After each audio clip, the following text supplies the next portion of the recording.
Salut tout le monde et bienvenue dans ce nouveau tutoriel audio. Je suis Knarf et aujourd'hui je vais essayer de vous parler de comment on fait pour enregistrer du son dans un logiciel audio numérique. Je vais également vous parler des plugins, évidemment de l'éditeur de voix puisque c'est là-dedans qu'on va insérer nos plugins. Allez hop, c'est parti. La première chose qu'on va vouloir faire si on veut enregistrer du son, c'est créer une piste. Ça paraît bête ce que je dis, hop, c'est parti. Donc on crée une piste, on va la créer mono, ça sera plus simple. Hop. Voilà, ça y est, j'ai une piste. La deuxième chose à faire, c'est de vérifier les entrées et les sorties qui sont sélectionnées. Ici, j'en ai pas 50, donc je prends la piste mono en entrée, la voix mono en entrée, et la voix stéréo en sortie. Donc tout ça est pour l'instant assez facile. Enfin, il faut regarder nos niveaux d'entrée. Donc on va aller dans la console de voix, par exemple en cliquant sur ce bouton, ouvrir console. Et donc là, on voit la console. Donc dans la zone de gauche, vous avez les entrées. Et donc là, vous voyez que vous entendez ma voix, puisque c'est ma voix qui passe dans le micro et c'est ma voix que je vais enregistrer. Donc pour régler les niveaux, il faut que je fasse sur ma carte son, à l'aide du bouton prévu à cet effet, que je monte le niveau. Là, vous voyez, je le monte beaucoup trop fort. Là, je le descends beaucoup trop bas, on m'entend plus. Donc pour l'instant, je vais le laisser comme ça me paraît pas mal du tout. Voilà. Donc une fois que j'ai contrôlé que mon niveau était comme il faut, je peux partir de là. Voilà. Ensuite, un logiciel audio numérique, il enregistre entre deux points. Le point de locateur gauche et le point de locateur droit.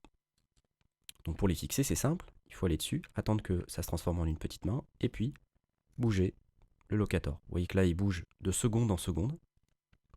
C'est parce qu'ici, j'ai fixé le calage en actif, avec une valeur à 1000 millisecondes en type de grille, ce qui signifie une seconde. Voilà, ma règle est affichée bien sûr en secondes.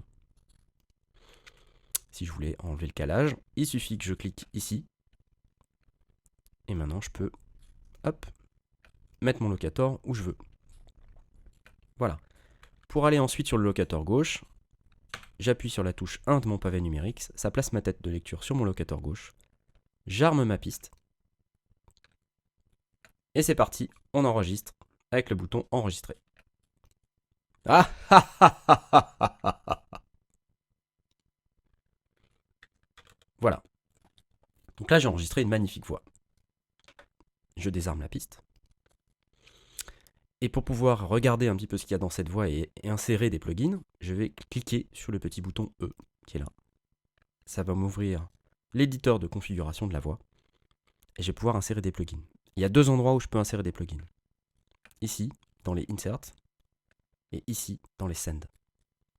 Pour insérer un plugin, donc aujourd'hui je vais vous parler que des Insert, parce que c'est plus simple pour le moment. Il suffit de cliquer là, et là il vous présente la liste de tous les plugins disponibles. Donc je vais faire simple, je vais prendre une reverb, et je vais prendre la Roomwork SE. Donc là il m'insère une reverb qui s'appelle la Roomwork SE. Le principe de l'effet d'insert, c'est qu'il se cale complètement dans votre cheminement de signal. Donc là, si je fais une lecture, vous allez voir que j'ai tout de suite de la reverb. Voilà, les réglages de reverb sont ceux qui sont par défaut ici.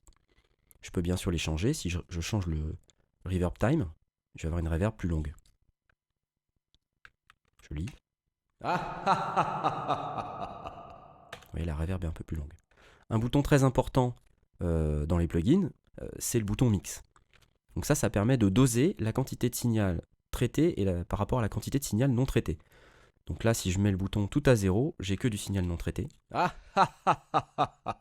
Donc super, j'ai mis un plugin, mais j'ai mis le signal traité à 0, donc génial. Ça sert à rien, quoi. Si je le mets à 100, j'ai que du signal réverbéré. Voilà, donc là, comme ça, on peut doser. Alors, il faut doser à son goût. Là, si je le mets à 64,